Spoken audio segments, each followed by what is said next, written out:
Okay, this particular article is a timeline that we had blown up. We were giving posters away several years ago, about 6 years ago, and we just kind of gave a timeline of items, starting with the very first fair in 1853, and we go on and talk about some of the highlighted things that happened in 1853, 1854, 55, 1857, and then we talk down here, we go to like 1891, different things that were maybe happening in the country to give you an idea of where we're at in the timeline of the fair. 1894 is when the first permanent Illinois State Fair was held in Springfield.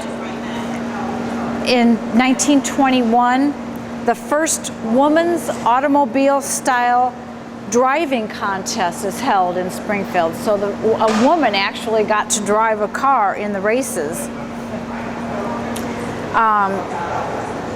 We just have different items. 1949, the Illinois governor was Adlai Stevenson. 1961, John F. Kennedy becomes president, is assassinated in 1963. 1963 is when Lyndon Johnson became president. We go on into more current times, just different things that have happened. 1984, the first Twilight Parade is held the night before the fair officially opens. And the Twilight Parade is a huge thing today in 2008. 1990, one of the buildings that's on the fairgrounds, which is 366 acres currently today, the Orr building opened, and they show rabbits in that building, and they also show chickens and other items or articles. 2001, President Bush, and then of course this print was done in 2002, and that's where it stops. But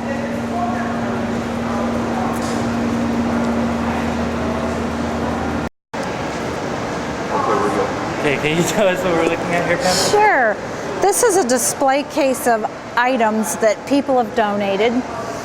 One of them is a fruit display that a woman won when the woman was 15 years old in 1936. And at that time, people would grow their fruit displays and compete with one another. And this particular lady won first place. And the first place prize wasn't cash, wasn't ribbons, it was a ceramic fruit display that you hang on the wall. It has a wire hook on the back.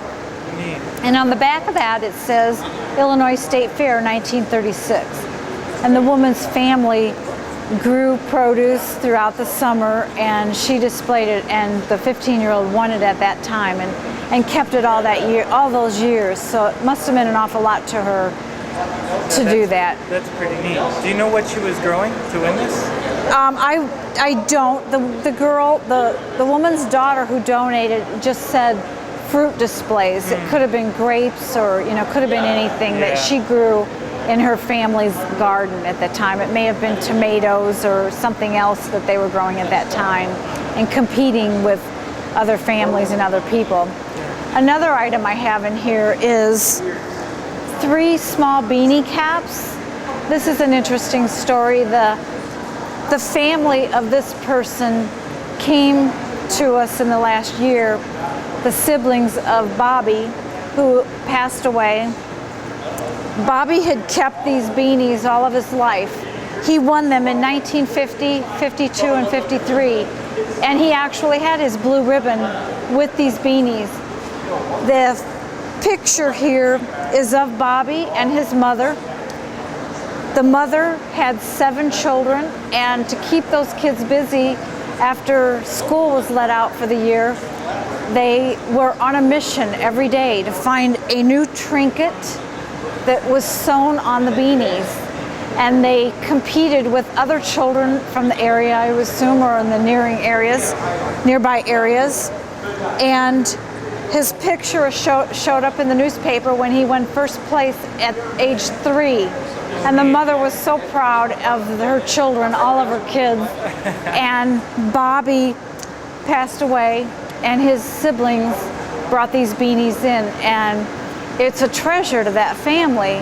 And again, I think that the ribbons are one of my favorite things because it's not just a piece of cloth that has gold print on it.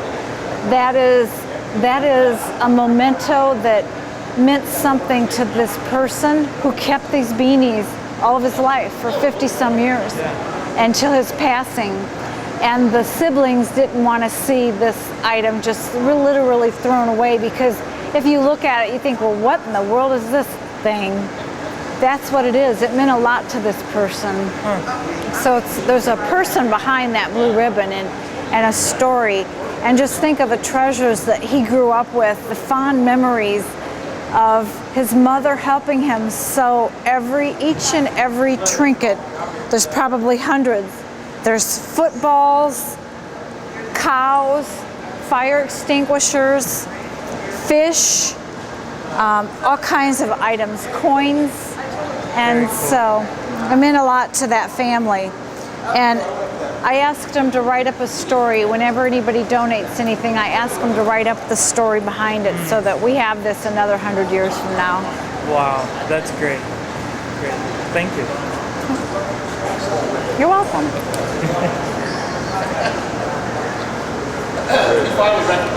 And I literally have. Okay. This is a display case of some more ribbons. Again, I really enjoy seeing the different ribbons.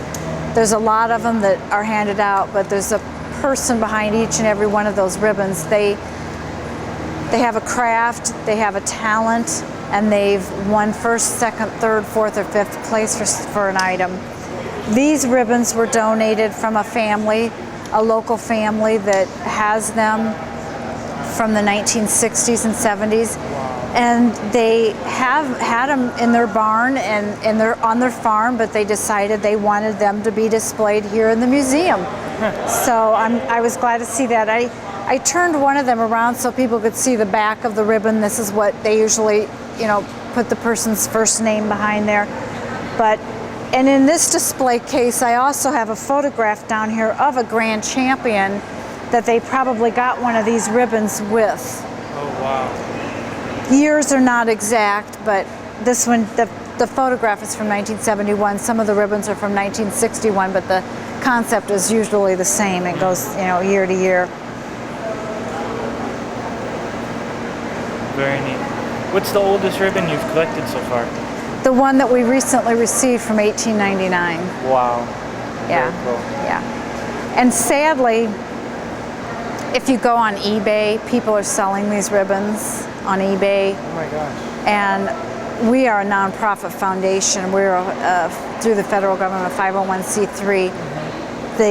The money that we raise doesn't go to the state of Illinois, but to our actual private nonprofit foundation. And we don't take the money from that to go out and buy these ribbons. We depend on people to donate them, through their families. But maybe someday we'll have enough money where we can just throw it around and buy the ribbons. But until then, and mainly I like to get the story behind it. I don't want to buy a ribbon that somebody went to an auction and bought a box of ribbons and they paid $5 and they're trying to sell them on eBay now. They bought a lot of them for $5. I want the story behind the ribbon. Yeah. Great. Yeah.